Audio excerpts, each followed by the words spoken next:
Artistic Penguin Studios presents It's Getting Drafty in Here. Drafty old barn.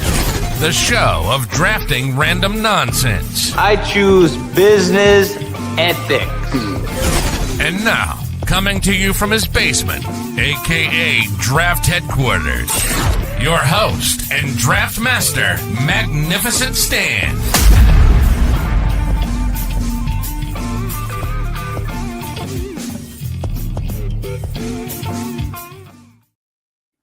Hello, welcome to another edition of It's Getting Drafty in Here. I'm your host, Magnificent Stan, otherwise known as Brian.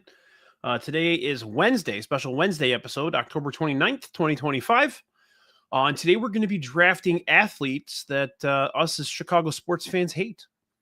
Joining me are a couple of repeat offenders. We got our guy Herb Lawrence. What's going on, Herb? Nothing much. Ooh, am I up? Can you hear me right now? Probably turn up just a tiny bit. All right, there it is. There you go. Perfect. All right. Sorry, guys. Hello. All good. Yeah. Do you hear me? No? Yes, You're sir. good? All right. Yeah, you're good, man. I'm doing well. I'm doing good. It's good to be back, guys. I always love to go on with you, Brian. Usually it's myself and Josh, which I'm bad at picking Major League Baseball players fantasy, but today this is something more up my alley, some hatred. Right on. Yeah, we're gonna be hating today. That'll be good. We'll get a little animated tonight. Also joining us, Chicago sports bum. Should I say host of the Bologna Show? I guess so. We got Bologna. It is the host of the Bologna Show. Brian, always fun to hang out with you. I think at this point we've done, what do you think, 30, 40 shows together? This is like my home away from home. I stopped numbering my episodes. I believe we're around 80 to 85 at this point. I need to between these the playbacks, the wrestling shows, everything else. It's always fun to chop it up with you. So I'm here.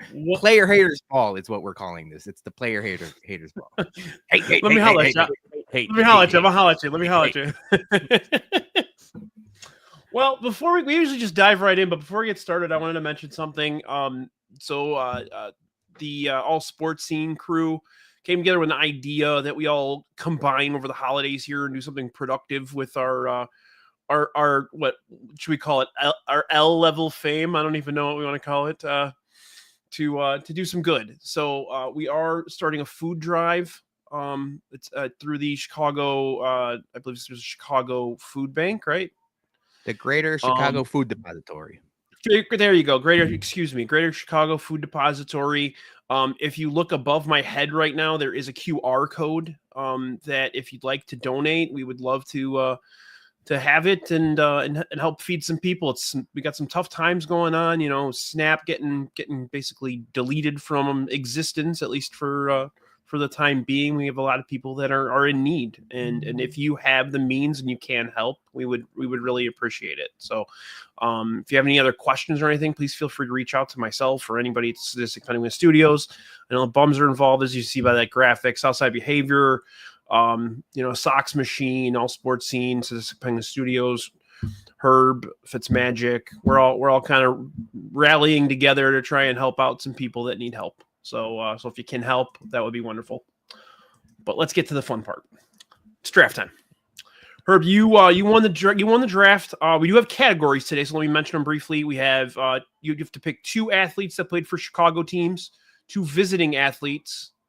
I noticed now that I put athlete for one of them. Athlete. And then we have to pick a home and a visiting coach. So yeah, that should be.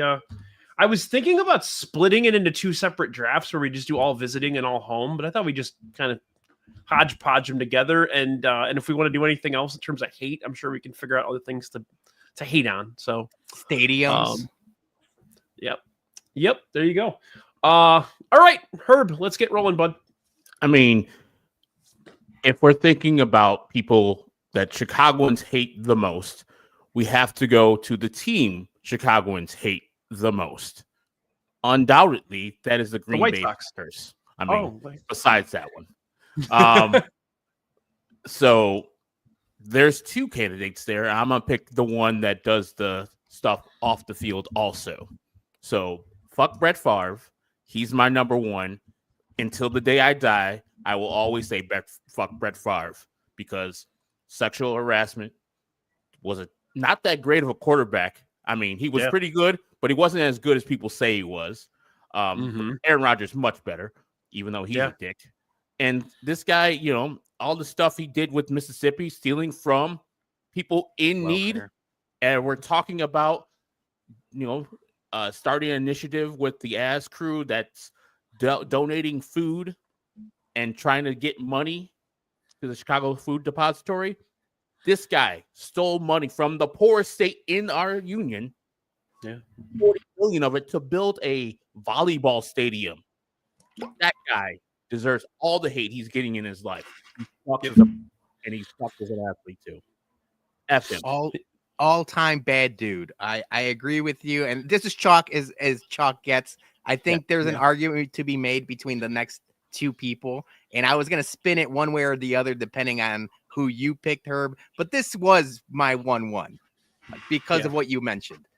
Both of the guys are bad in terms of sports and our sports fandom. Well, I mean, they're both, you know, our daddies, if you will, for the better part of 3 decades. But what he did off the field is, I mean, you can't defend that stuff. So I think of the two, this is the chalky 1-1. So it's a great pick. Yeah, definitely general consensus number 1-1 here. I mean, you can go Aaron Rodgers with that one, but this guy has done so much more to people. Now you can't take away from what Aaron Rodgers has done either. He's said some pretty terrible things and done some shitty things too, but this guy just takes the fucking cake. Bologna, I thought you'd be Brett Favre. I thought you'd be defending Brett Favre a little bit because he wore Crocs when he took pictures of his dick. Well, the Croc feet aside, I cannot defend his fashion choices because everybody knows Wrangler jeans suck too. So it's like if you're peddling those jeans, I can't defend you. Those terrible jeans. Your thoughts on Copper Fit? Yeah, what is it, Tommy Copper or whatever? Yeah, the copper, the sleeves, right? If you're buying your athletic wear at Menards of all places, and don't get me wrong, I shop at Menards, but they sell the Tommy Copper stuff at Menards. You shouldn't be buying your athleisure wear at Menards. I heard you save big money at Menards, though. So you do. Yeah. But those rebates are no joke. Times are tough. Right on. Yeah, no, you definitely can't go wrong with this one. All right, Bologna, why don't we go? Why don't we just keep rolling? Yeah, it's not a surprise. I'm going soccer here. The Columbus Crew have been no, I'm just kidding. It's Aaron Rodgers. It's Aaron Rodgers. Aaron Rodgers with a bullet. He's not as bad as Brett Favre off the field, but he's pretty shitty as a human being. And I mean, his family could attest to that, of all people. But if we're staying to on the field stuff, I feel like Aaron Rodgers, I mean, he's our boogeyman. And like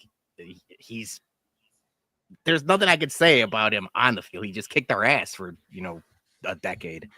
Yeah. So I hated him. I mean, I hated him forever, even when he left the Packers. He almost was more unlikable after leaving the Packers with all of his stuff, his podcast appearances and everything else that he does, and the whole ayahuasca thing. The documentary that he had on Netflix made 0 sense whatsoever. I don't know why that was made. Aaron Rodgers, I hate him. Do you know why that was made? And I was thinking about that same thing. Why did he make this? You know why he thinks that is a good thing for him? Because he's a psychopath. He is he's not narcissist. Not. And so he thinks that piece was a good showing of himself. When I watched it, I was like, it's very telling. Thank you for leading us into it. But this confirms that you're more of a piece of shit than I thought you were. And that was not a good look for him. He did some good things in that thing. It was fun. It was a good, entertaining 3 series. But yeah, he him saying that, and he wasn't wrong, that he's the owner of the Chicago Bears and doing the belt salute against us. Hey, man, if I was a Green Bay Packer fan, I would be on 1,000, and that man would be my man forever. But I'm a Bears fan, and that was some shit. I hate him for doing that, and I hate him for winning against every time the Bears had a chance. And I'm thinking about Chris Conte. That man's finding him wide open. Oh, we're gonna talk about Chris Conte later. Oh yeah. Oh yeah. I just get mad. We goddamn 8-8 bullshit Aaron Rodgers team got to the playoffs, and he was hurt for most of the year. Yeah. Julie, please, come on. And now I'm in a tough spot. I'm in a tough spot here. Oh goodness, I forgot he's a Steeler. Yeah. You know, my wife was a Packer. I'll say she still is a Packers fan. She doesn't really pay attention to football as much as she used to, but I don't think she likes either one of these fucking guys anymore. Like she wants nothing to do with either one of them. So, I think that's a fair representation of Packer fans that aren't morons. I'm pretty sure most of them think Aaron Rodgers and Brett Favre are just total pieces of shit. So, they're misunderstood. They're misunderstood, is what they would say. Well, and I mean, Packers when you have a guy, well, and going back to Brett Favre, I mean, you have a guy that pretty much everybody fucking hates.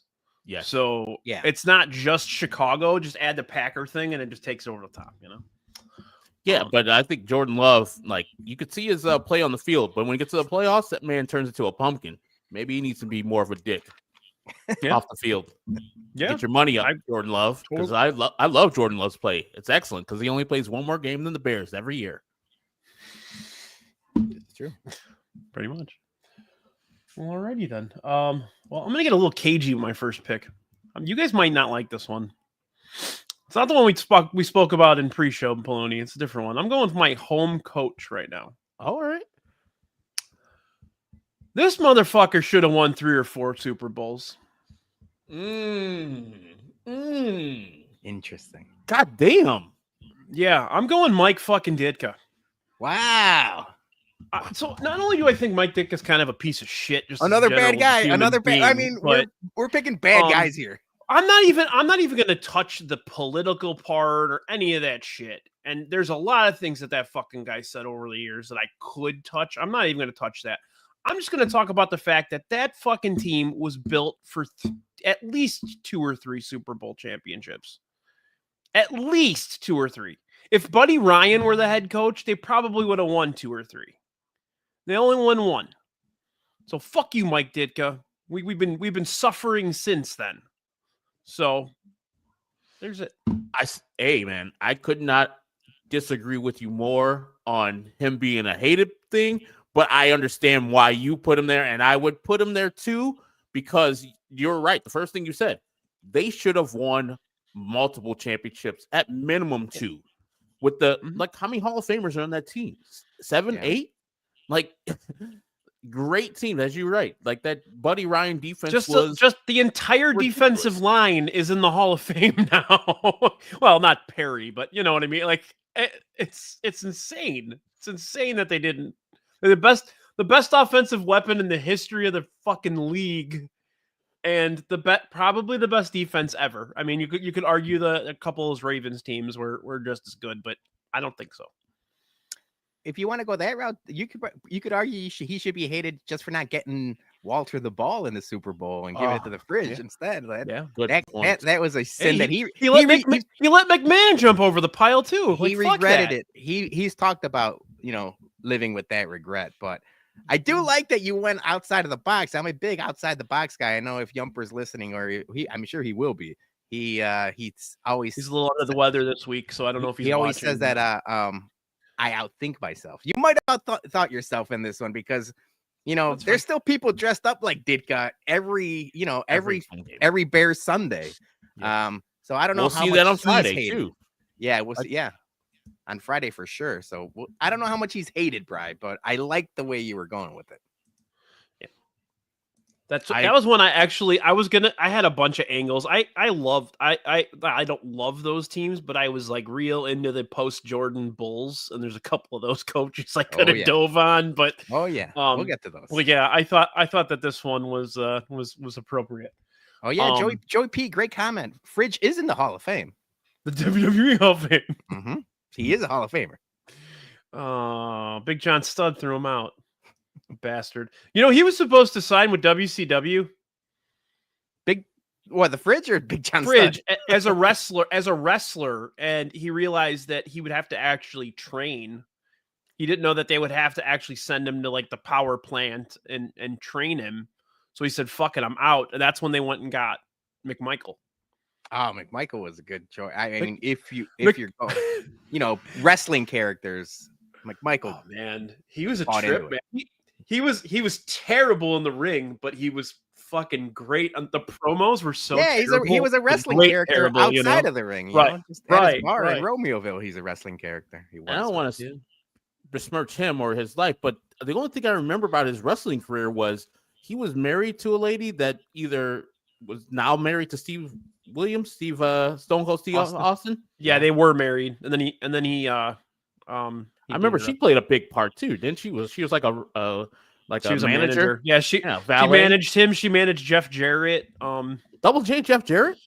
She was the inspiration for Jerry Lawler, always screaming puppies. So different times. But all right. Different times. Roll into my next pick. I'm gonna go home athlete. Motherfucker. This would have been okay if he just kept his damn kid away from the team. I'm going Animal Roche. That's another one. Strong. I'm not touching the political shit again. I don't like to turn this show political there, ever. So it's there. It's there. He's not a good guy. But yeah, I mean, you guys, fucking guy stole money from this team. Shout out more Drake. power to him. I mean, there's two sides to that, but how can you insist on bringing what was he, 12? Yes. 13? Yeah. How could you insist on bringing your kid around to the ballpark? Bunch of grown ass men with millions of dollars. Like they want to be themselves. You can't. Yeah. Jimmy Rollins didn't do a lot in his White Sox career, but he helped kick that shit off. Did Frazier have a hand in that too, though? Todd Frazier? Yeah. Probably. Okay. Yeah, I know. And Rollins walked in and he goes, Kenny "You got to Williams. get this fucking kid out." Yeah.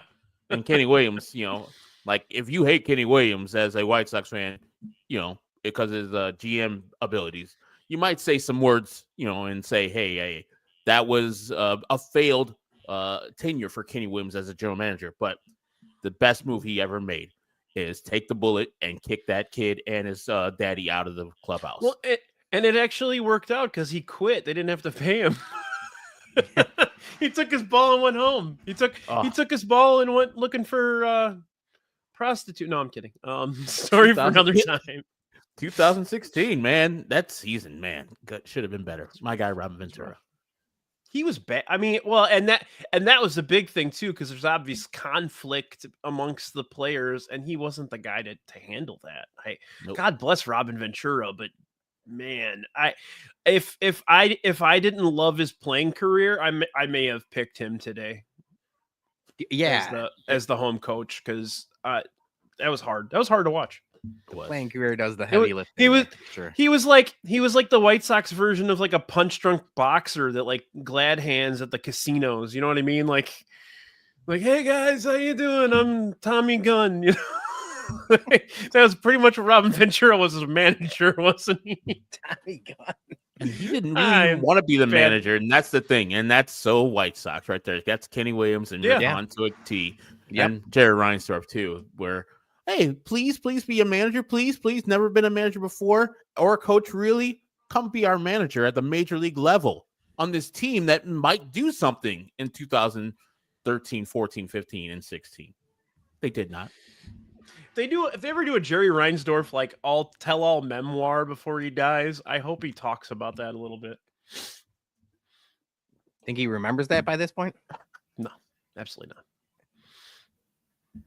All right, I'm Who up said again. that? Yes, sir. Man, I'm in a tricky spot. So I'm going 80s, 90s basketball. I think we all, grew up in this era, and there's a lot to choose from there.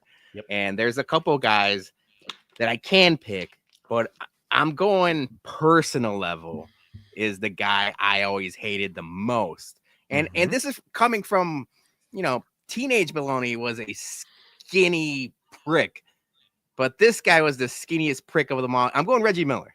I hated Reggie Miller. I hated Reggie Miller with a passion. I thought you were going another route.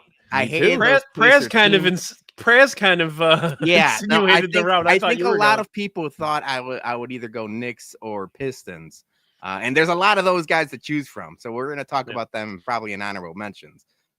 But for some reason, I kind of like him now, but yeah, growing up, like I just hated those Pistons teams. I hated Rick Smits and Reggie Miller and all the guys. But now looking back at it, like he was fine. You know, he was competitive and he was good. But like as a kid, I just hated Reggie Miller.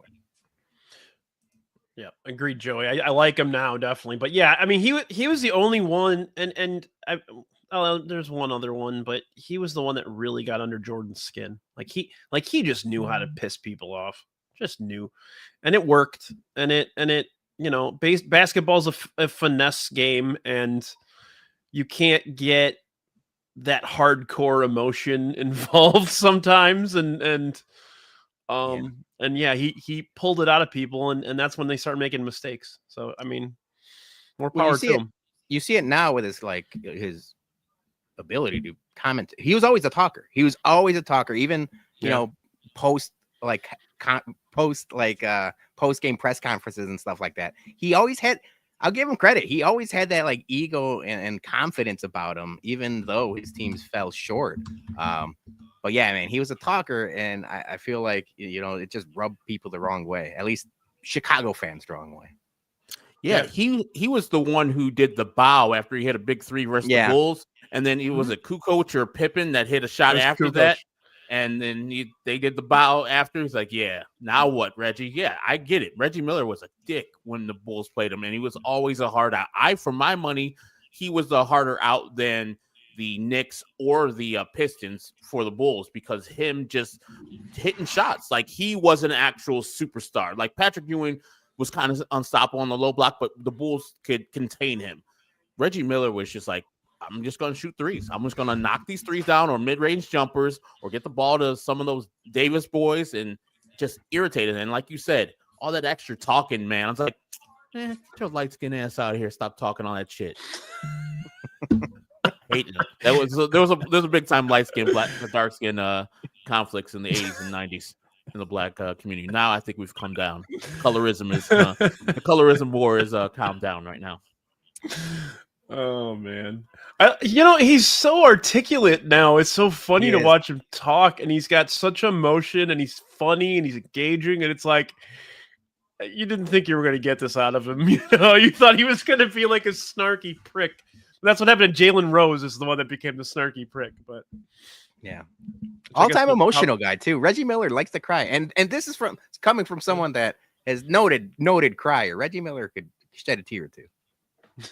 Reggie Miller cries his ass off. Cry baby. There you go. All right, Herb, you got two here, man. I could go. I'm gonna go with the player that I was gonna go with the player that Praz said earlier, because the bad boy Pistons were a thorn in the Bulls' side for years. The physical, dirty play that they had was a thorn in Jordan's side. The Jordan rules, there was a whole philosophy built up by Chuck Daly and them about Michael Jordan, how they had to physically beat him up and make him work, and gave Pippen like frustrations and migraines during the season.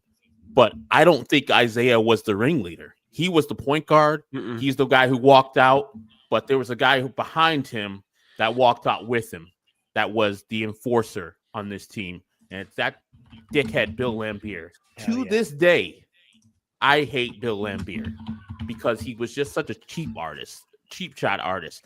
Isaiah, for the most part, during Bulls games, he would talk smack and be the leader of that bad boys team.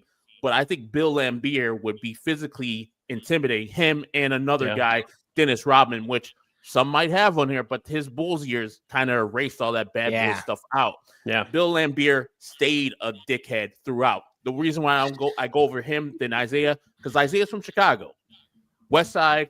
It's still Isaiah Thomas from Chicago, and you can't hate. I don't think a good portion of the West Side hates Isaiah Thomas, even though they're Bulls fans, because they remember him. They know his family, Lord Henry, the mama.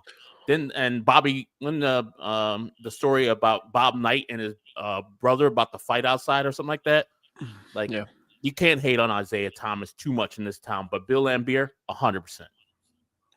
Yeah, good one. Yeah, that was my number one on my list for visiting athletes.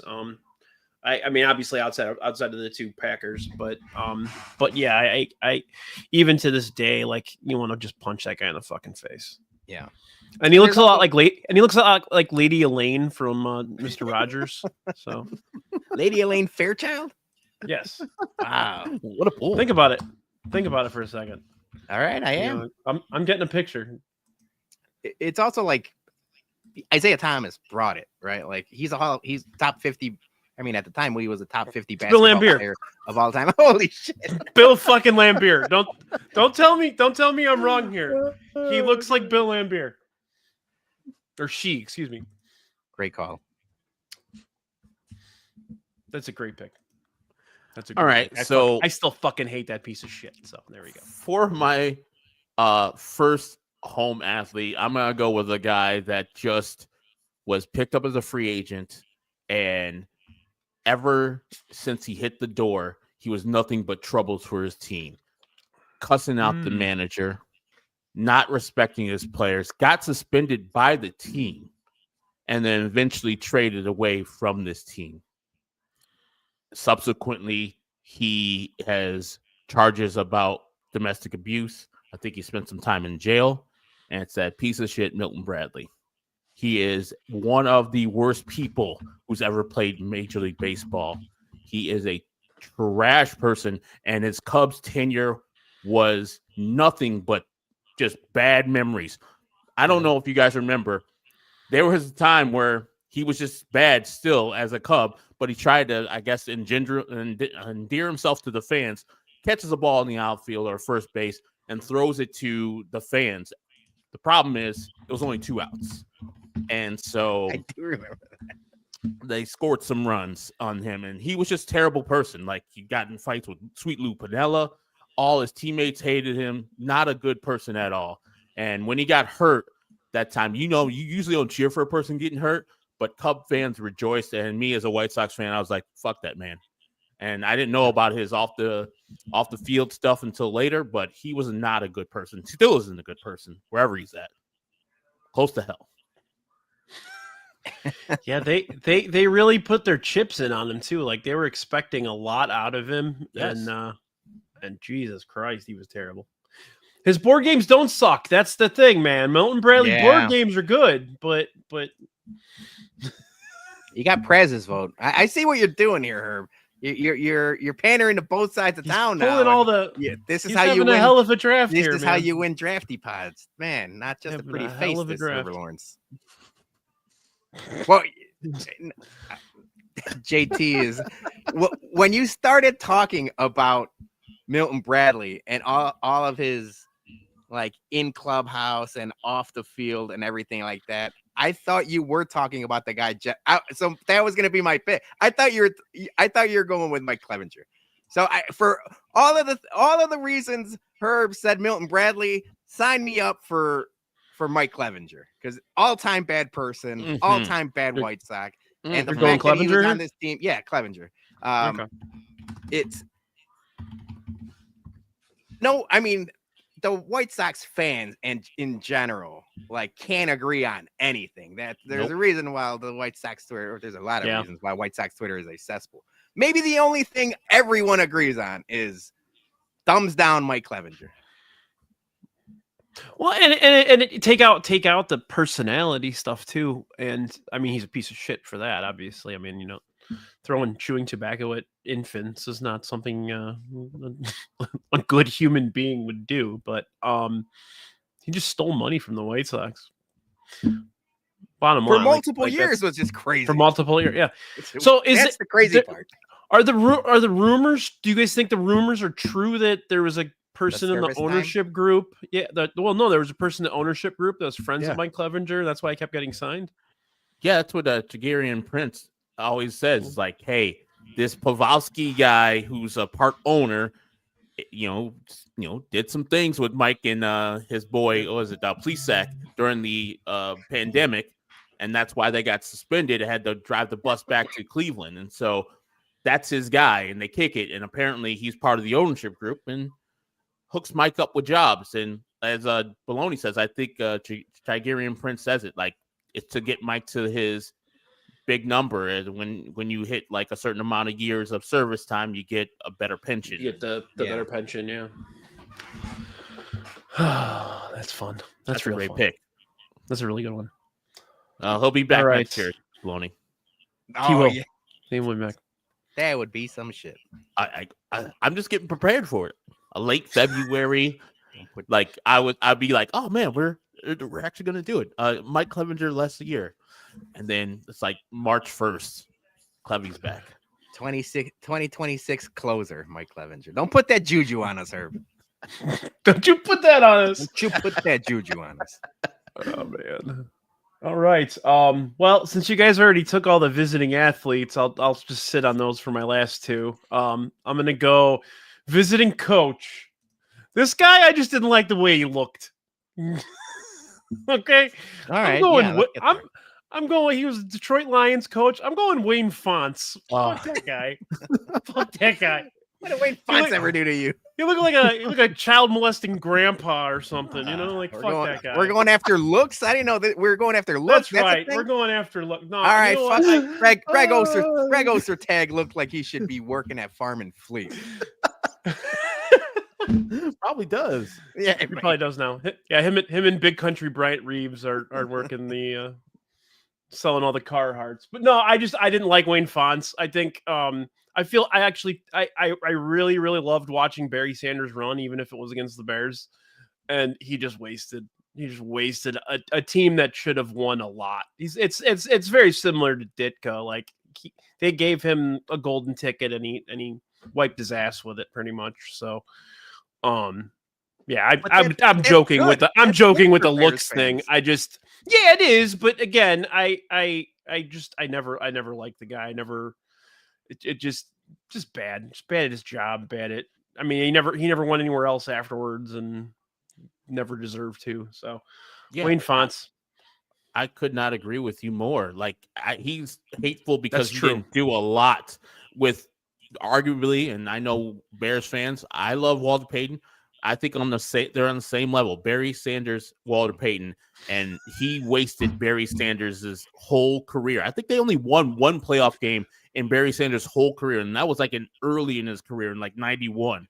And that guy Herman Moore was on that team too. Brett Perryman. They had some players. They had some people. Spielman. They had Eric Kramer, man. Eric Kramer, well, doesn't he still hold the Bears passing record for a season? He does. Yep. Yeah. So I'm gonna keep Kevin's comment on here, and I'm gonna show you that. Oh, there he is. Say what you will about Wayne Fonts. Great. You're getting right to the heart. Kevin's like, what the fuck? What are we doing? Wayne Fonts looks like the uncle in the Life with Louie cartoon. I don't know. That's Life with Louie. That show. I know Louis Anderson, right? He had yeah. I don't watch it, but man, that's a deep pull. That's a very deep pull. He was really good at making fries at McDowell's though. I'm gonna look at this uncle now. I think I'm gonna go with my next pick. I'm gonna go another White Sox. I might be player. thinking Bobby's World. It's either the uncle from Bobby's World or I think you're thinking Bobby's World. I think I'm thinking Bobby's uncle. World. I'm about to say you're a fan of Life with Louie. You watched the whole catalog. I did like Life with Louie though. Oh right, that's my Louie Anderson cartoon impression. All right, I'm sorry to interrupt. No, you're good. I'm going White Sox again for home athlete. Oh my God, you're right. I was going to make a Sopranos joke, Kevin, about Wayne Fonts, but I held off. Thank you for at least confirming in my brain that was an apt comparison. Bobby's World. Was it Bobby's World? Okay. All right. I'm going to go with another White Sox player for my home athlete. There's a lot of options, but I grew up loving Frank Thomas, just loving Frank Thomas, and this guy hurt Frank Thomas. Frank Thomas got hurt, and this guy. Here's the hypocrisy of the whole fucking thing here. He bitched about Frank Thomas not playing hurt. Now, Herb, do you remember what Frank Thomas had like a hamstring tear or something really bad? Like, Yeah. He missed a long time, and it ruined the season for the Sox, but what are you going to do? Injuries happen. Now, this guy was brought in to be our ace. His name is David Wells. He's a big fat-ass prick. But yeah, he bitched and moaned to the media about Frank Thomas, and Frank Thomas was legitimately hurt, and then all of a sudden David Wells was hurt and left and sat the rest of the season. Now, while he was sitting, he talked to the media, if you remember correctly, and said he would come back next year because he feels like he owes the organization and the fans basically a free year. And then he went and signed with the fucking New York Yankees. Yep. Thank you, David Wells. And kiss my ass. Oh, he was the worst. Yeah. He was terrible here, too. And then he went to the Yankees and started throwing perfect games. You know?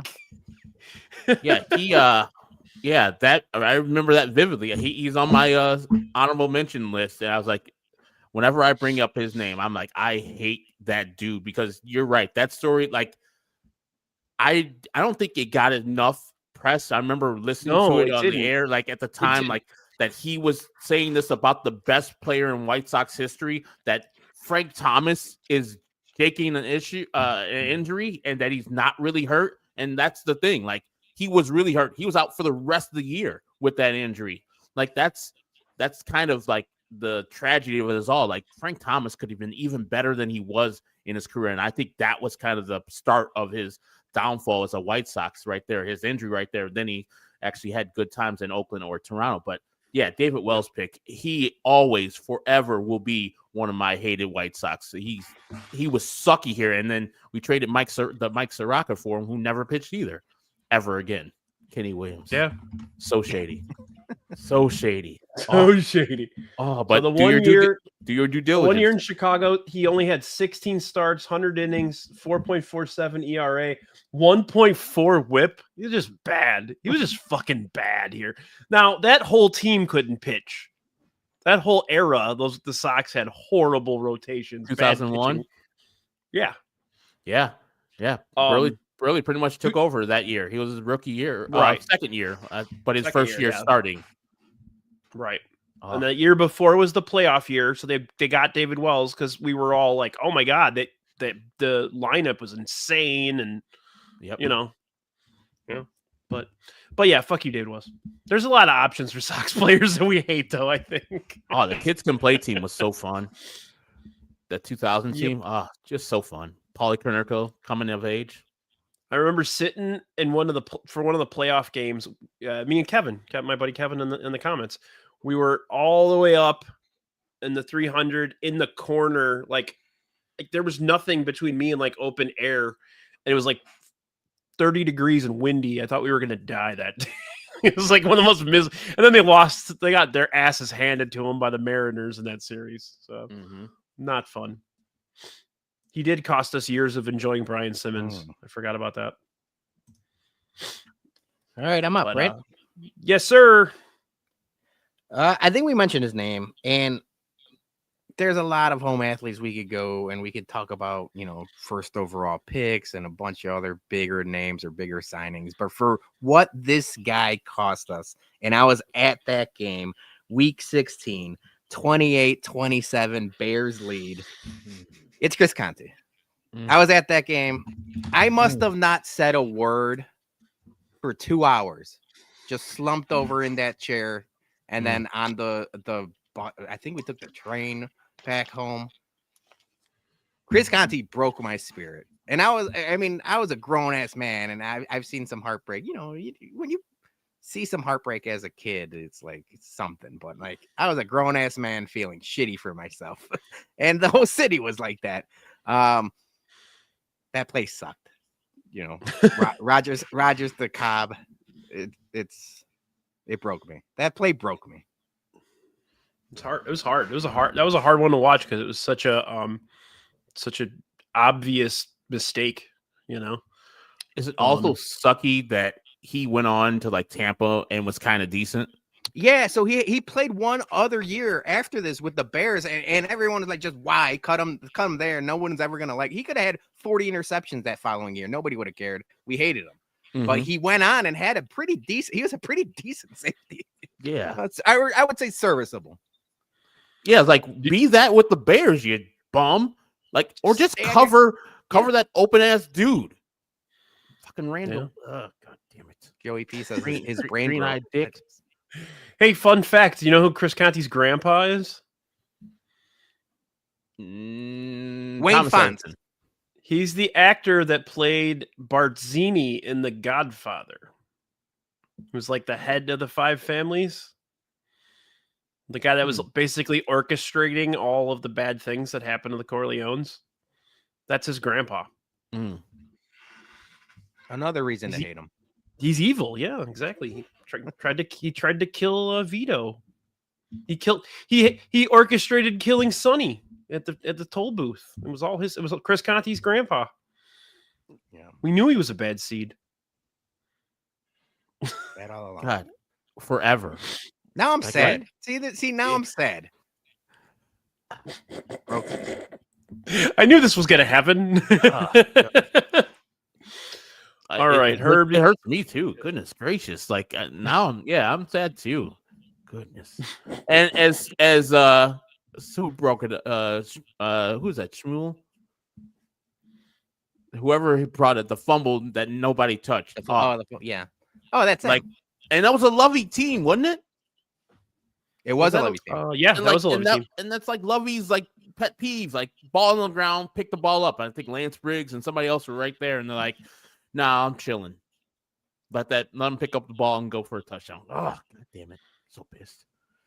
It's such a good. Pick. Praz is saying Trestman's first year. Oh, Okay, sorry. Oh, okay. It was Trestman's first year. Okay. All right, so it was a bunch of Lovey guys, but Trestman was a terrible guy. Right. I hope one of you guys picked that some bitch. I'm not gonna pick him, but so terrible. I'm gonna Mr. go Rogers, the football coach.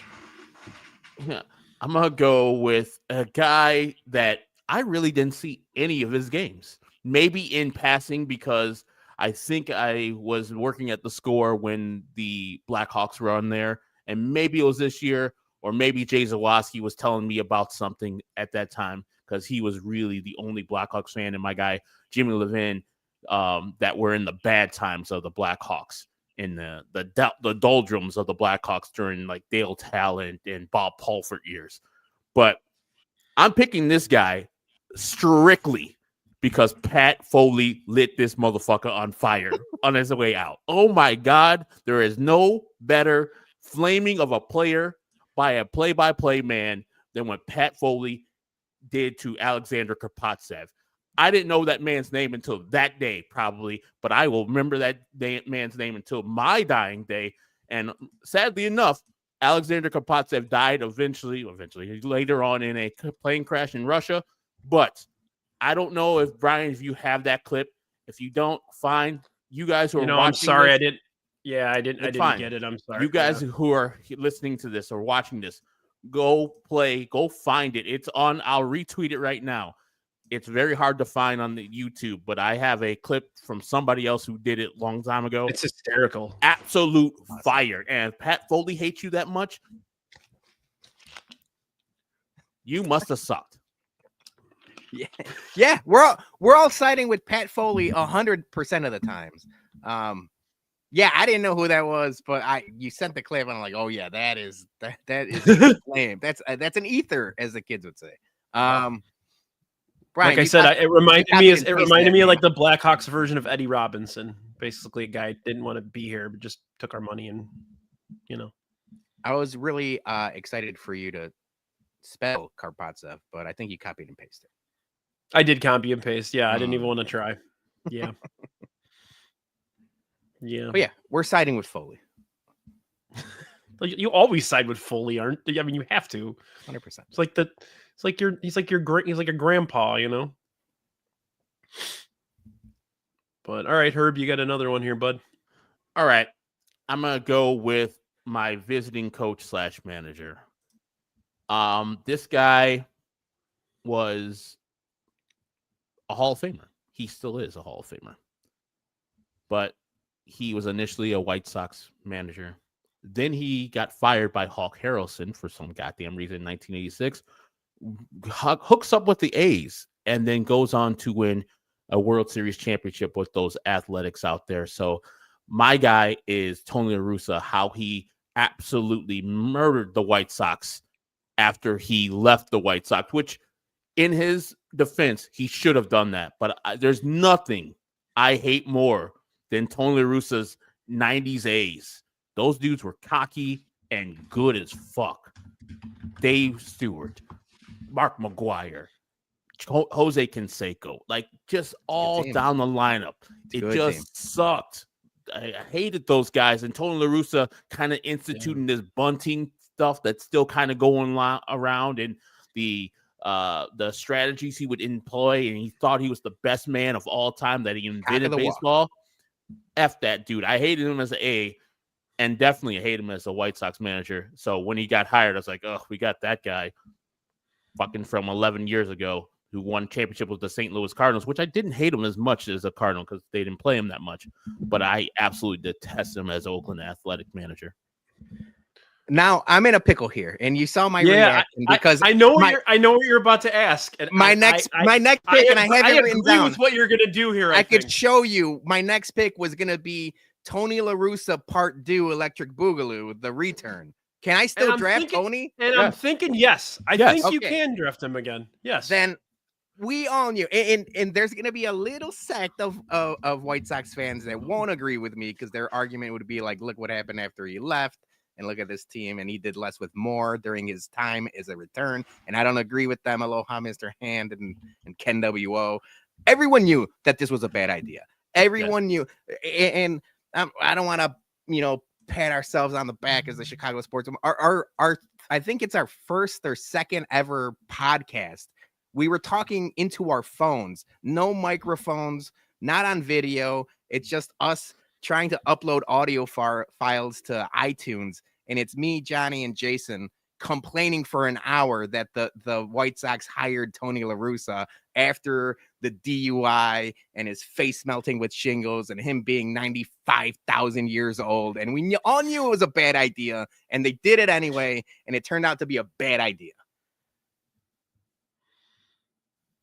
Yeah. I mean, we're looking at the top things that Jerry Reinsdorf has done to us in the last 20 years since the championship, and I would put that one as number one with a bullet. It was just bad. It was bad timing. It was a bad idea. It was bad everything. I mean, it's so bad that Rick Hahn did not hide his frustration and sadness during the press conference announcing Tony La Russa as the manager. Usually, a general manager is beaming, glowing on the days that he's introducing his new man. We all know that he got usurped there and that he felt it that day. And as it subsequently has come out, he wanted to resign multiple times. But Jerry Reinsdorf is a terrible person, also a terrible owner. And they didn't allow him, and pretty much threatened him. It was like, hey, you go. I got baseball in my hand. You're going to get blackballed. And so that's kind of why Tony La Russa hiring and then his whole tenure, even with the one championship he had, was still the worst. I mean, I just get mad right now when I'm thinking about my guy, Yermin Mercedes. That jerk's reaction. Well, let's be fair about Yermin. I mean, no. Too, but then that thing was not. There was nothing wrong. That's what killed some of that fun the White Sox were having. He killed the vibe of the White Sox and what they were really about. I know they won the championship that year, but still, he was a dick. He ruined that man's career specifically. Yeah. R.I.P. Benzo. I loved Yermin. I think we all did. I think we also realized that he had a very short shelf life, regardless of whether Tony La Russa was pulling him back or not. But didn't they have a Yermin burger? Yeah. No, it was wasn't there a restaurant that had it? Yeah, like a couple blocks down from the stadium. Yeah, I can't remember what restaurant it was. If anybody remembers, put it in the chat, please. I totally forgot. Fuck, I can't remember. My heart dropped when you picked Tony as visiting coach. I was like, oh, what are we gonna do here? I'm glad we could share in our hate. Yeah, I'm totally cool with that. Is this the Arrichetta pick for yeah, this is Arrichetta with or without tortilla. With or without, well, nobody's rage quitting during the draft. And if we want to make fun of Tony La Russa, after that DUI, his face looked a little like Arachera. Jesus Christ! It did. I still frequently send people the gif of him running to home plate. That's still I will give him credit. The man it looks like he's shitting his pants. It's the so man wonderful. made some awesome memes. He was memeable to death. They should have used that clip. They should have used that clip for a commercial. If anybody remembers the SNL sketch, thanks, oops, I crapped my pants. They should have used that. Because pretty much, I'm pretty sure Tony shit his pants at that point. So, all right. Well, when I announced the podcast, I posted a picture. I announced the topic a couple weeks ago. This was another one you could have picked for a home athlete, technically, as well as a visiting athlete. I think John Starks is an absolute monster, and it was tough. I mean, he was like honestly, I would say he's a combination of Herb and Bologna's picks. I think he was a roughhouse lunatic like Bill Lambier, but he also was a cerebral psychopath like Reggie Miller. And I hated him. I hated John Starks. If I just saw John Starks walking down the street, I'd have punched him in the mouth when I was younger. When we were 10 years old. And then to pour gasoline on the wound. My favorite player of all time, and still pretty much is Tony Kukoc. I fucking loved watching Tony Kukoc play. And the Bulls traded Tony Kukoc for John fucking Starks. And he was here for what? A week? And then they cut him. He was terrible. And yeah, he was shit here, but yeah, I mean, not only do you trade my favorite player, but you trade him for the person I hate. Like that was, I don't know how I kept watching the Bulls at that point, but I did. I mean, I think I watched every game in those post-Jordan era Bulls. Like I really did, and I don't know why I got into it so much, but I did. And I mean, it was already hard watching that team, and then they got rid of my favorite player. It was already hard watching a team is going to lose. When they lose 70 games that first year before they got Elton Brand, but yeah, I got to go John Starks, and he was a good player with the Knicks. He was exactly what they needed. Yeah. He fit their culture. He fit Pat Riley's plans. Fuck Pat Riley, by the way. I was going to pick him as my 100%. Visiting coach, but I decided not to because I like what he did as an executive. I appreciate that guy does anything and everything to win. So I didn't do that, but yeah, fuck John Starks. Now my second one, I'm going back to baseball again. We all hate this guy. His name is Josh Donaldson. He's just a bad person. Yeah.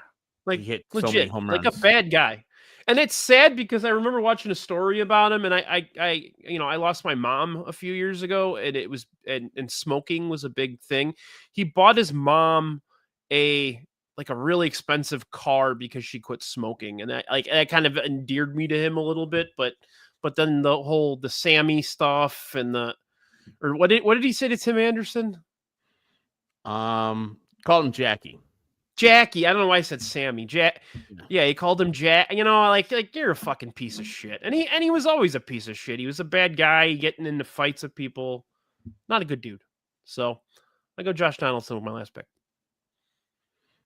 Proper hate. No notes. Straight exactly. Hate. Just a terrible guy. And with your John Starks thing, it's like other players have overcome that.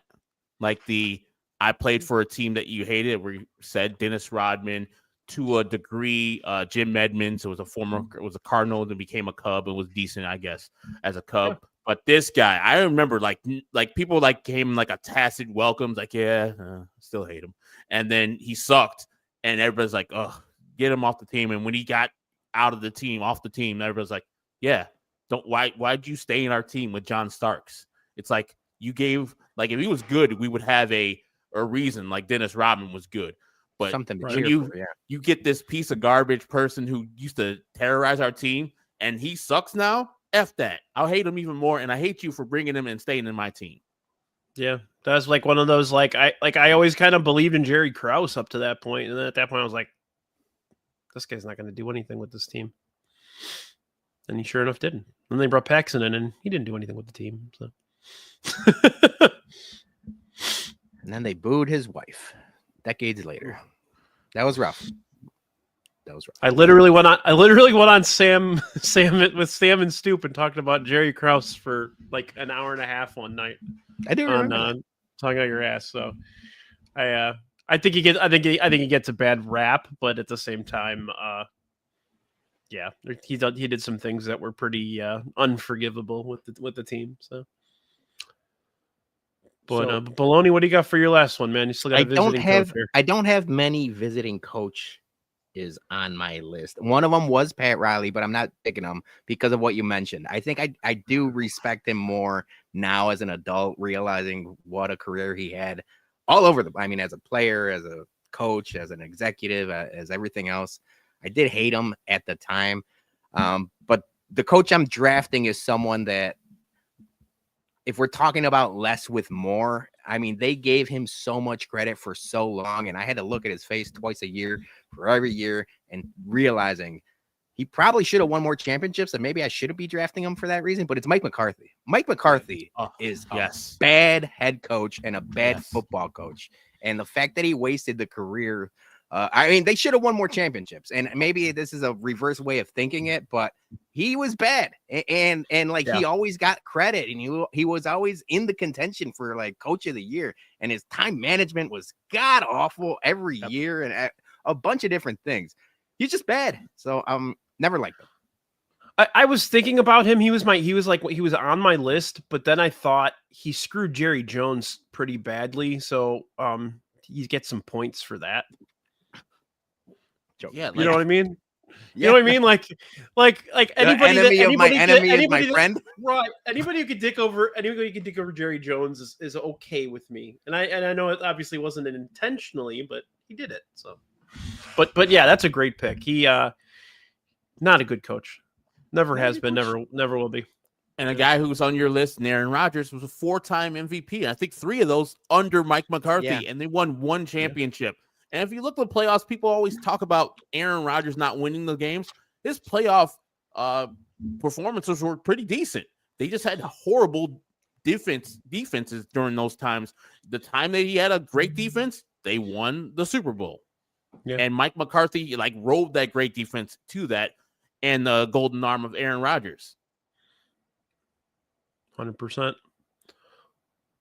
Yeah, I also feel like those Packers teams never won because they never spent any of their draft capital on help for him on the offensive. Well, they just Can you imagine if they'd have drafted a receiver in the first round in one of those years? Like, can you imagine the numbers that guy gonna fucking put up?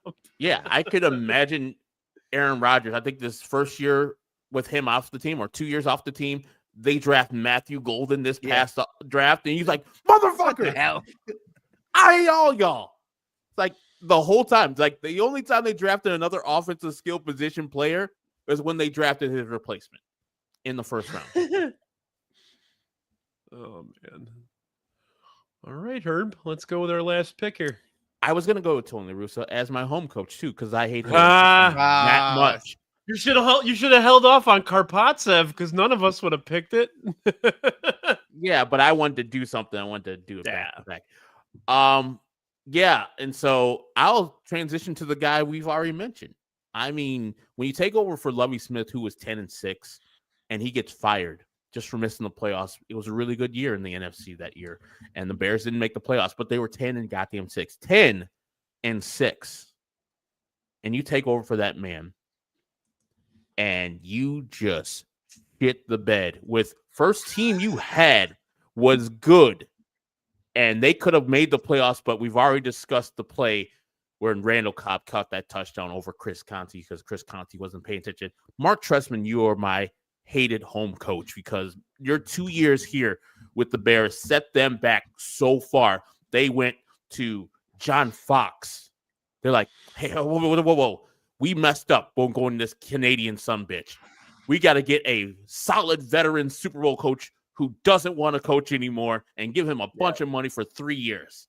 Like, we had to wait through that garbage with him too because of you were so bad, and you had changed Bears football so drastically. They had to go and get a hard-ass, done-ass John Fox that didn't want to be hired, and they made Ryan Pace hire that piece of trash just to stabilize the franchise, and he did not do that. So I blame that on you, Mark Trestman, and you, Phil Emery. We don't have a GM spot, but Phil Emery, you wouldn't be up here because I would pick Jerry Krause myself too. GM would have been a good one too. Yeah, we can go over that. Yeah, it's funny that you know he seemed like such a nice guy, but he was in over his head. I mean, he was from fucking Canadian. Like, why would you hire a guy from the CFL to take over a core, and not just an NFL franchise? This is a core franchise. This is like, you're gonna hire a guy from the guy that coached the Schaumburg Boomers to coach the Yankees. You know what I mean? Like, it didn't make any sense at the time. It was like, oh, he made Rich Gannon look great. Yeah, good for him. It's a different goddamn sport. Yeah, the big ass end zone they got over there. Different sport. That's where thinking outside the box gets you in trouble. Whenever I think of the CFL, I think of that Homer watching the CFL on The Simpsons. He's like, so the Saskatchewan Roughriders, who only had 2 rouges all year long. Like, fuck's a rouge? But that's a good pick. Yeah, that was definitely on my list. I felt like getting a little cagey and going with Ditka. And I know I'm gonna get some shit from people, but fuck it, I don't care. Hey man, I agree. He was a terrible coach, but I don't think the rest of the world will agree that. I do not share Ditka. I don't think he was in a favorable, positive light, as you brought up, because his wasting of this great talent. Yeah. All right, this is a good one. This is a good list here. Good board. There's a lot of hate on that board. Let's see. Praz gave us a little bit of list for himself here. Javon Wims. It's funny you mentioned that because isn't the guy they signed today? Isn't that the guy Wims was punching the shit out of? Yep. Ryan Dempster, good one. Oh, great one. Ryan Dempster is a piece of crap. Mm-hmm. You know what? He's not a piece of crap. He's just annoying. That's the big thing. I mean, if you believe the rumors, he is a piece of crap too. Yeah. Perhaps. Well, Press thinks you won, Herb. Hey, I put a cub in there. Hey, of course I'm gonna win. Yeah, that Milton Bradley just, pandering to the north side of town. That was a good move. There's Jackie. She's got Clevenger and Shaw as the home athletes. The Ginger Canuck twins. Brian Shaw? Just hate Brian Shaw. I know. He's talking about Andrew. But I was like, Brian Shaw gets that hate? What the hell? Tattoo of him, Shaw on the back of his thing is kind of aggressive, but he was decent at the White Sox. I like the LaRussa. Yeah. Ginger Canuck twins home oh my God, who are they fucking named? The Sedin twins. Oh my God, the Sedin twins. Oh God, those Vancouver Blackhawks battles. So I'm not the hockey guy of the group. I got a couple of those guys. Yeah, Joey P and Dougie. But I definitely had Corey Perry, and he could have been home athlete or visiting athlete because I hated him way before he was a Blackhawk, and I almost hated him more as a Blackhawk for multiple reasons. So yeah, Corey Perry could have been. That's definitely honorable mention. If I'd have gone the Blackhawk route, I would have taken Chris Chelios. Whoa! I know people that have worked for his restaurants. His chili place. Not a good guy. No, he had a bunch of bar. Like he actually used to have a bar out by me at the ice rink in Geneva. But people that have worked for him, not a good boss. So from what I've heard. Dag. Yep. I did get one list from Sean Jankowski. Thank you, Sean, for chipping in here. So pretty much everybody we've already talked about, except for Nick Swisher. You guys want to talk about Nick Swisher for a minute? Do we have to? You ever hear Ozzy's story about Nick Swisher with Uribe? No, I'd love to hear it. He told it on one of the post game shows because they asked him about Swish and he started laughing and they're like, "What?" So Swisher had, I think, it was a bobblehead day. Swisher liked to, it's not trash talking, but like he liked to gloat, and he was telling the players, the guys in the locker room, "Hey, I got a bobblehead. Where's your bobblehead?" And Uribe like grabbed him by the collar and said, "Come with me." And they walked outside and he showed him his fucking statue outside. He's like, "I win." That is so pimp. Yeah. What a great movie. Just hearing Ozzy tell a story is hysterical. But yeah, you partially feel bad for Swisher because I mean he was okay here. He wasn't good, but they put him in center. Why'd they put him in center field? Like that was always weird to me. The guy could barely play left field, and they're throwing him in center field. It's like Andrew Vaughn. You know what I mean? And it's just like Chris Conte. Runcie left here, and like the next year he wins a World Series to the Yankees. You're like, what the fuck? You sucked here. Like he barely played. I don't even know if he played a lot in the playoffs that year in 2008. Because at the end of the year, Ozzy was done with him, and he was kind of a sucky player.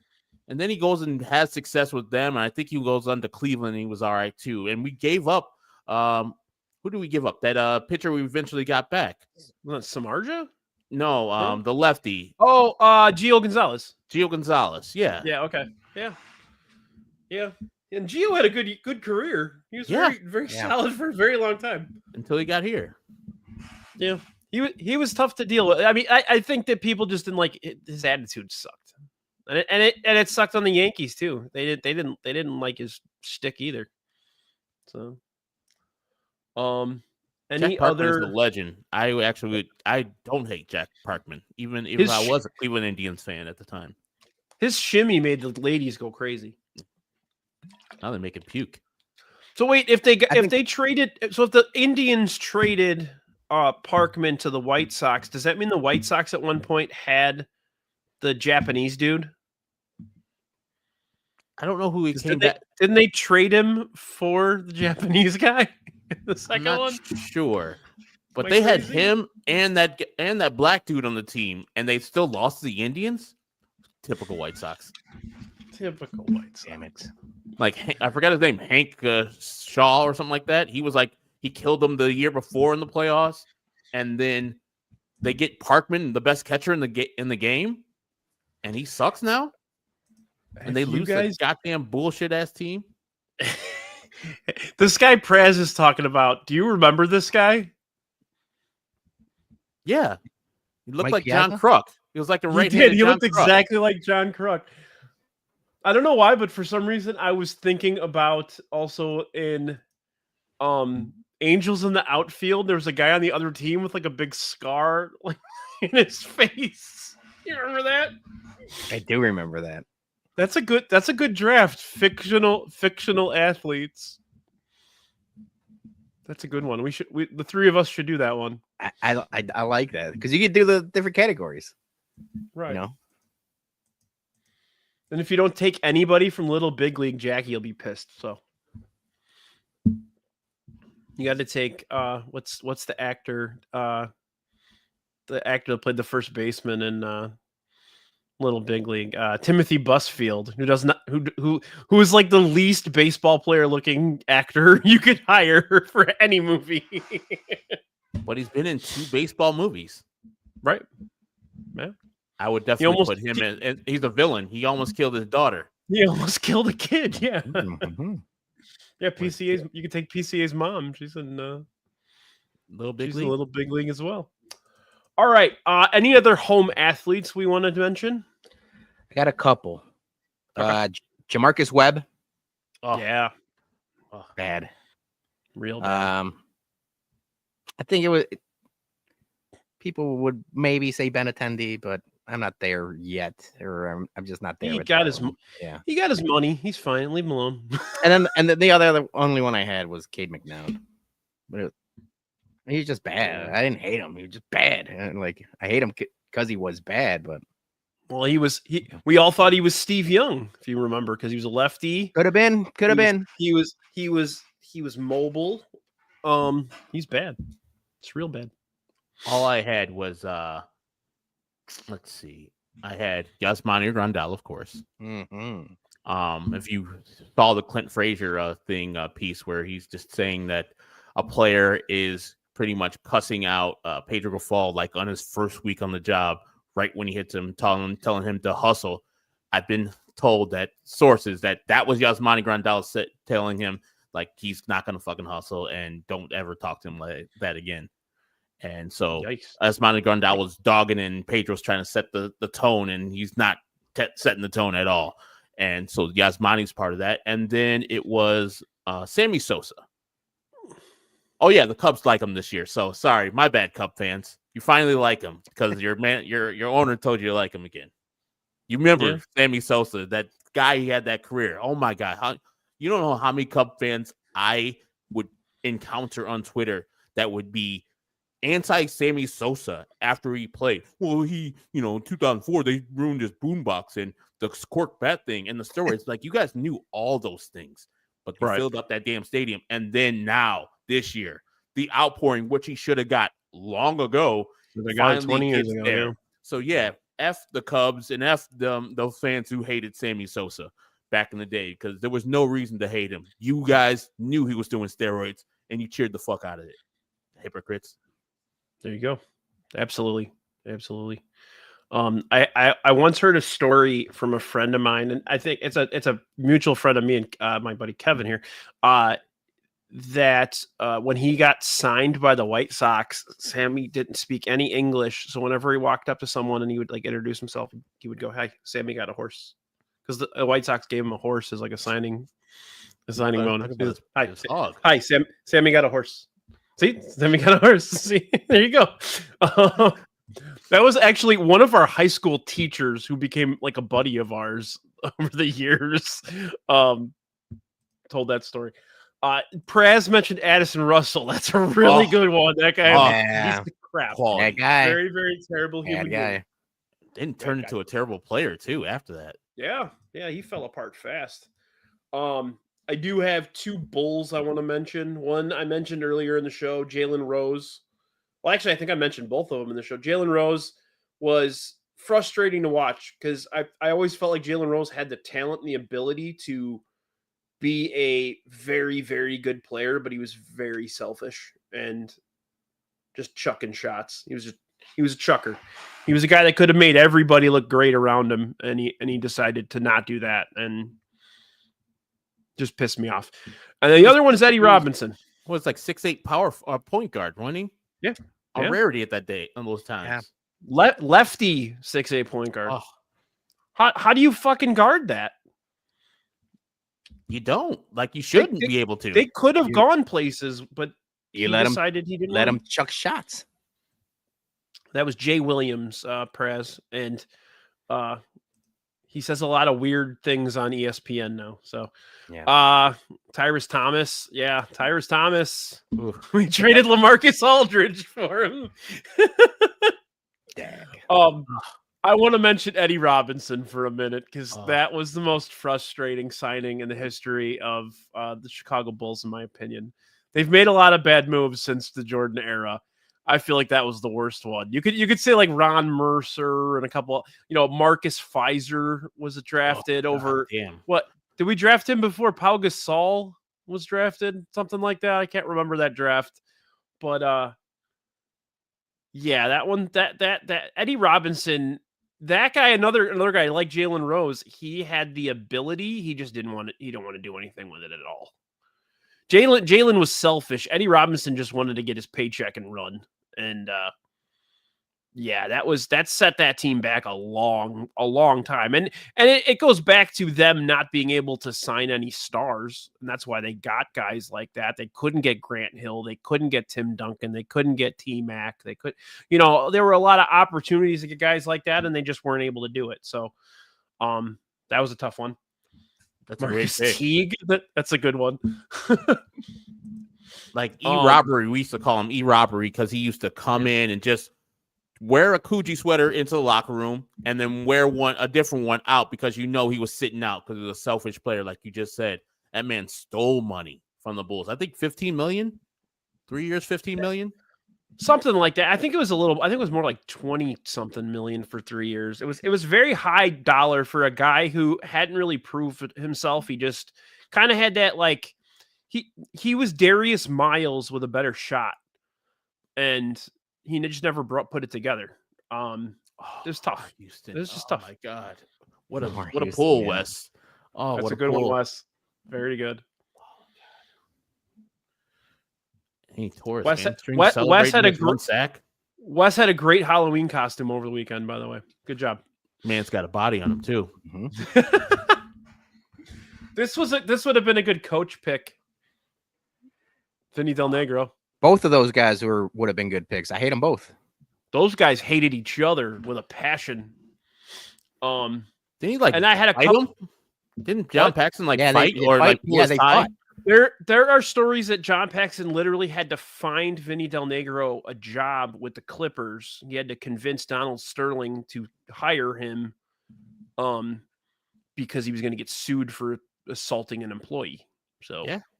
It's never confirmed, but there had been whispers over the years that was a legitimate thing. And then I have two Bears I want to mention. They're both wide receivers. Kevin White. I know you And and David Terrell. Pretty much the same type of situation. Drafted highly touted, never did anything at all.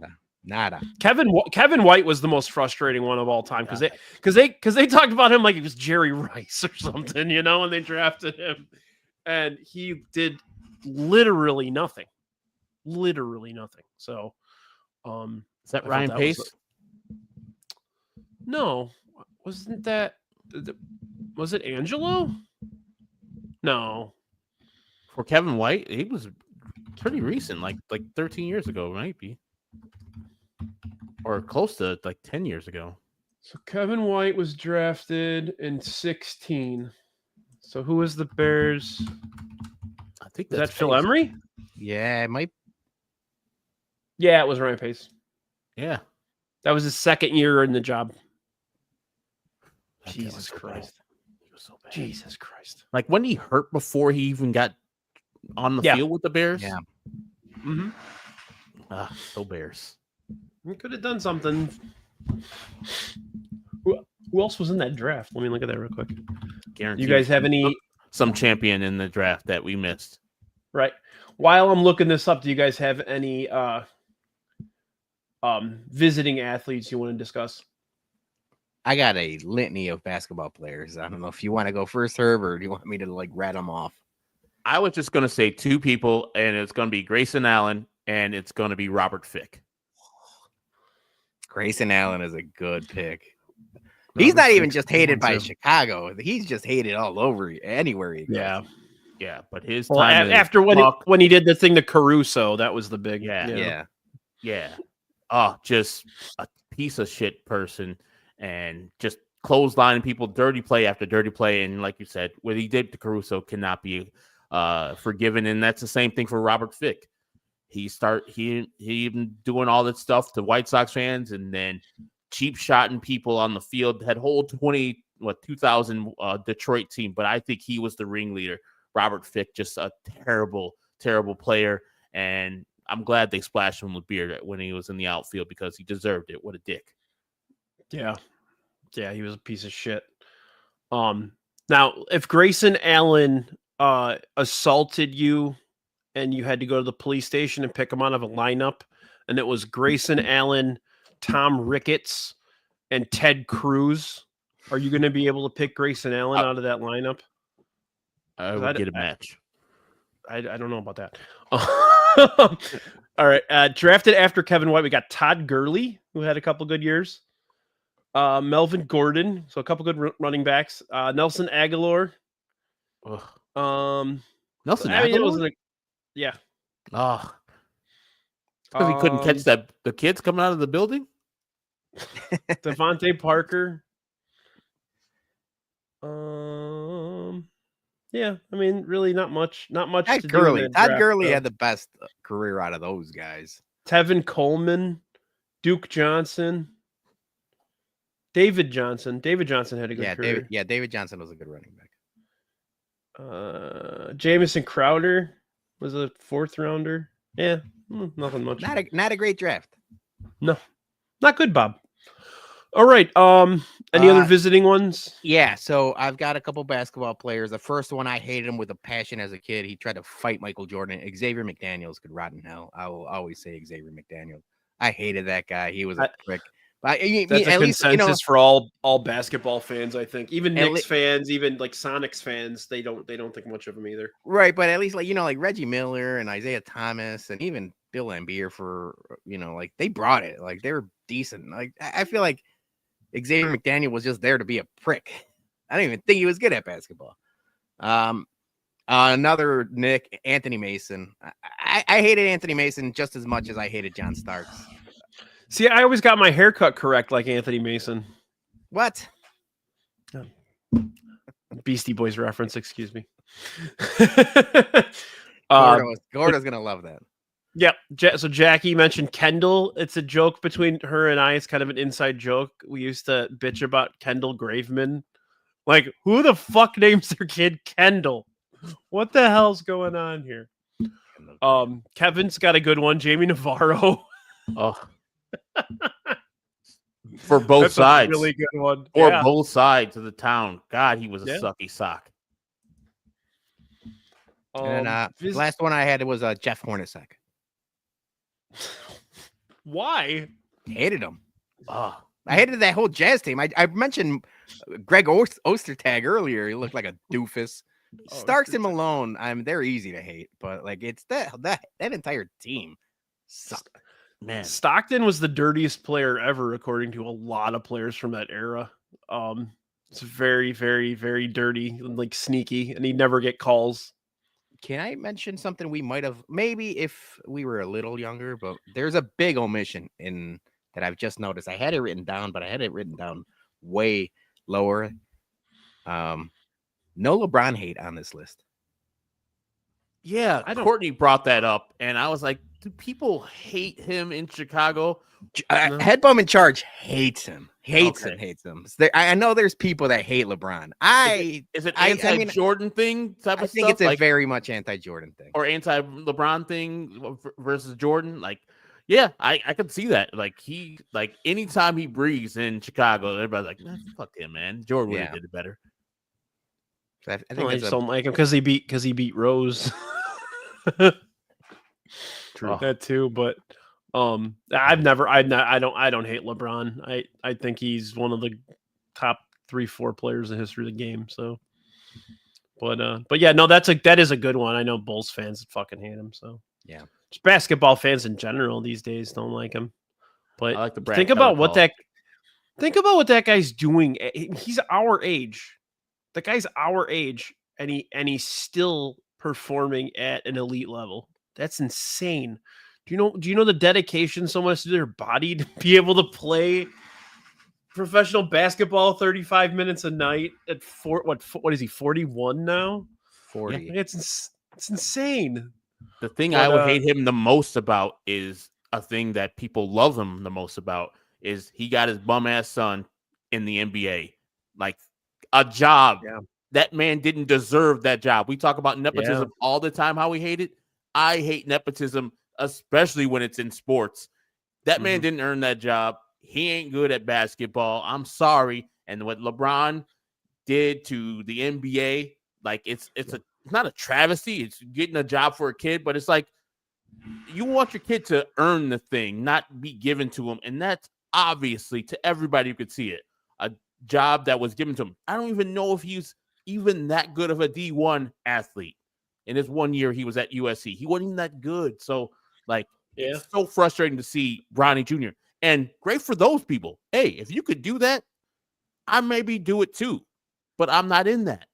That man got his son into the NBA as if he earned that. And it's so disgusting to me. Yeah, that is a I mean, you could say Ken Griffey did the same thing, so I thought that was funny. I'm sorry, fellas. Tomato. What about Michael Barrett? We could talk about Michael Barrett. It's a home athlete that we don't particularly enjoy. I think that guy's dumb because, like, I don't know if he like felt his oats when he punched AJ. Like, he's like, oh, AJ won't fight back. But when he challenges Carlos Zambrano, I've seen Carlos Zambrano like up close. That is one of the hugest humans I've ever seen in the world.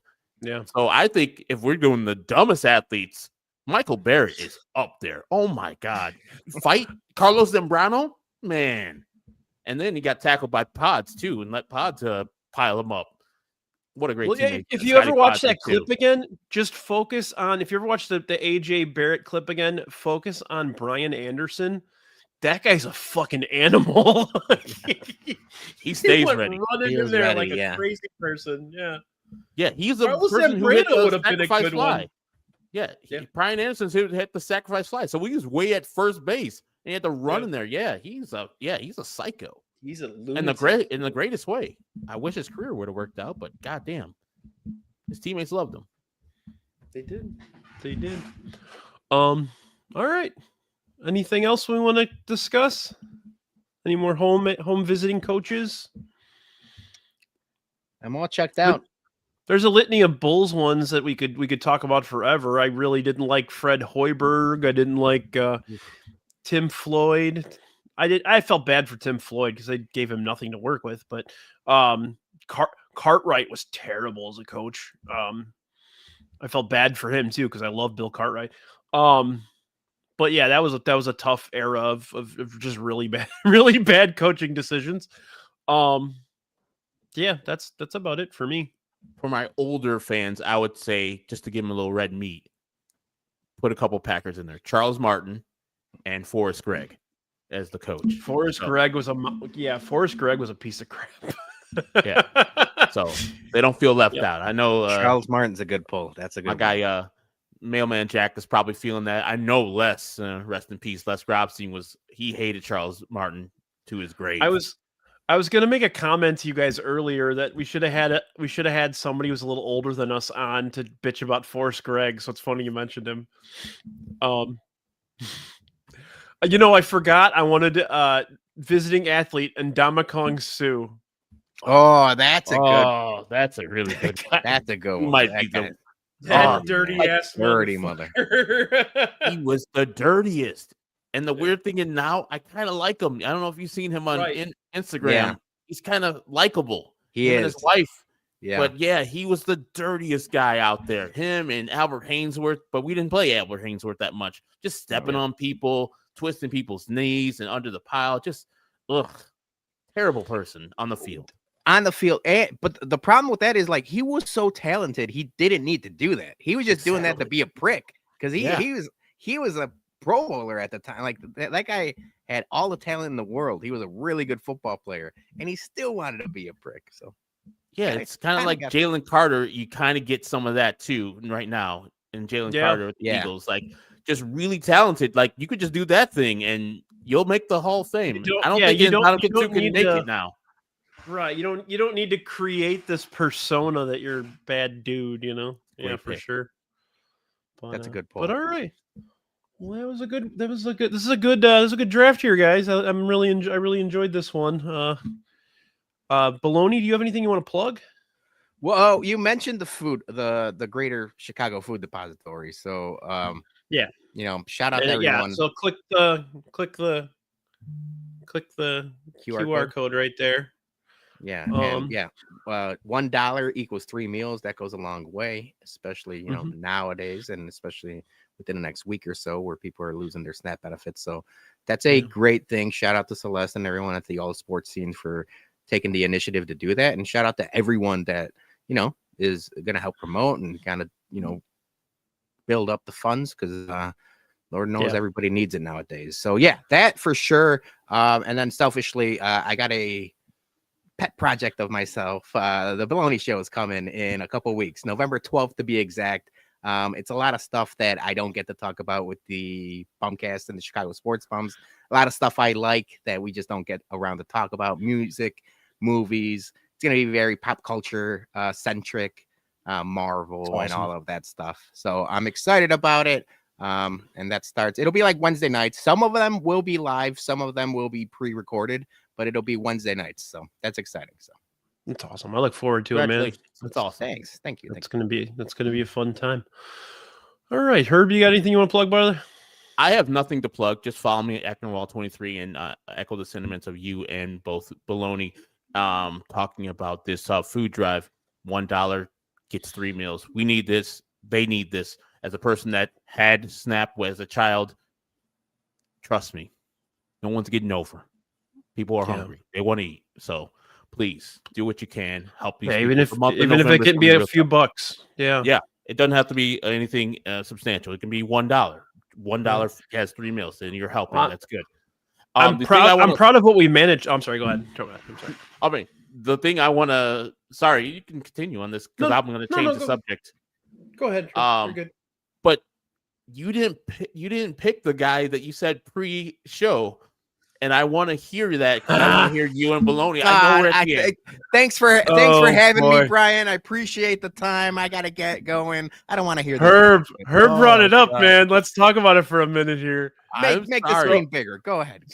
Any wrestling fans in the room? I had mentioned in the pre-show that I was gonna pick CM Punk as my hated home athlete. If you've ever gone to a wrestling show where in Chicago where CM Punk is performing, there is absolute insanity cheers mixed in with absolute insanity boos. I don't think I've ever seen an athlete. I've been going to wrestling shows for 40 years. I don't think I've ever seen someone who's on both ends of that as much as he is. Even I was even going to shows during like NWO Hogan. Shout out my Halloween costume. Nothing, but yeah, I over the years I used to love CM Punk and I've grown to dislike the guy. I don't like his personality. I don't like the stories that I hear from other wrestlers that I particularly like Kevin Owens and things like that. Not easy to work with. Some people say he's easy to work with. Some people say he's not easy to work with. He's just very divisive. Polarizing. Yes, that's a perfect way to put it. I was trying to find the word. Thank you. I'll take your word for it, but I can never hate that man because I'm not a wrestling fan, not since the Attitude Era. But what was that speech he gave? The pipe bomb.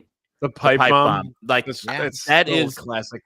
That is probably the best single monologue I've heard in a wrestling show. Like there's some good talkers and better talkers overall, but that is amazing work. And he took a torch to his own company on his way out. Oh my God. And he eventually came back.